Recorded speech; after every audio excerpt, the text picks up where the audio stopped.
Quail Botanical Gardens and San Diego Fine Arts Society are coming together for a larger-than-life outdoor exhibit. James joins me this morning to talk a little about those. You've been in San Diego a long time doing artwork. Haven't you? Up in Rancho Bernardo now? Yeah, I have a studio located in the Bernardo Winery in Rancho Bernardo. It's a hot glass studio. This sculpture was originally commissioned by the San Diego Unified Port District as part of their urban tree project. And I've done three urban trees. And of course it's supposed to... This is called Tree Under the Sea? Tree Under the Sea, that's correct. And it's supposed to represent something that has to do with a tree, and the Port District is trying to propagate artistic trees downtown. So this was my concept of what it would look like. At the time, it was my concept of what it would look like under the ocean if all the sea life lived in and around a tree or a forest. And since then I've done a lot of research, and it turns out that this is somewhat what it looks like. They have big corals, and they have whole families of different types of creatures that live in and around the coral, and they do different things, and they all coexist under the ocean. Hey, I'm going to call over April real quick. April Game, and you're the director of San Diego Fine Arts, aren't you? Yes, I am. Good morning. So how did you put this together? You know, the San Diego Fine Arts Society has a program called Phantom Galleries, where we try and find innovative non-gallery venues for artists to show their work in, because the gallery business is very competitive, it's very expensive, and this is a low-risk, low-cost way to display art in an interesting way, and in a nonprofit format we're able to do that.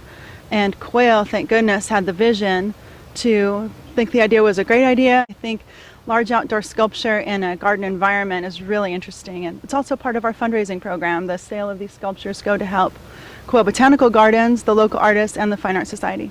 John McDavid is joining us. Good morning, sir. How are you? Good. Your sculpture here is absolutely beautiful. Tell me what the name of it is. Well, thank you. This is called Stormy Weather. And it's a tree literally being blown in the wind. Is it something you've seen somewhere? Where did you come up with the idea? Actually, other artists. I saw a painting one time of an artist that had done a tree that was blowing in a slight breeze. So I got an idea for a tree, started building it, and the tree kind of took over from there. It's all hand-forged steel, hand-bent, hand-hammered. I do have a power hammer to do some of the bulk of the work. But it's all been hand-forged, heat up, red hot, and hammered into shape. Kind of a lost art, isn't it? Very much so. It's a beautiful morning. It's really incredible. And Joe Lazur is lucky enough to be at Quail Botanical Gardens. We have Leah Strell with us, an artist and another one of the artists that are being featured here today with the 16 different pieces of sculpture that are larger than life, and they're absolutely beautiful. Yours is fantastic. It really makes a statement, first of all, just because of its size, but also because it just has, well, tell me what your thoughts were when you made it. It just has feeling to it. Well, thank you. My feeling is that the strength of steel symbolizes the masculine, and together with the feminine curves, they become one fertile bloom. And deep in the center is the 20-pound rose quartz, and that symbolizes the creative spark. And I love to curl metal. How long does it take you to make something like this? Well, depending on the pre-development, the actual metal work takes about a month. And this was on display because the Port District originally had some of these on display. Yes, it's a former urban tree, and I'm very proud of that. And as well, I have a current urban tree called Two Tiers. And where can we see that one? Down very close to the Star of India. So that's great. You have two of them. Well, the one that's here is fantastic. Catherine Weiss is with me, and in a minute you're going to meet Sophia. But hold on before we do that. Good morning. How are you? Good morning. And she's absolutely beautiful. Let's take a look. Yes. So tell me about Sophia.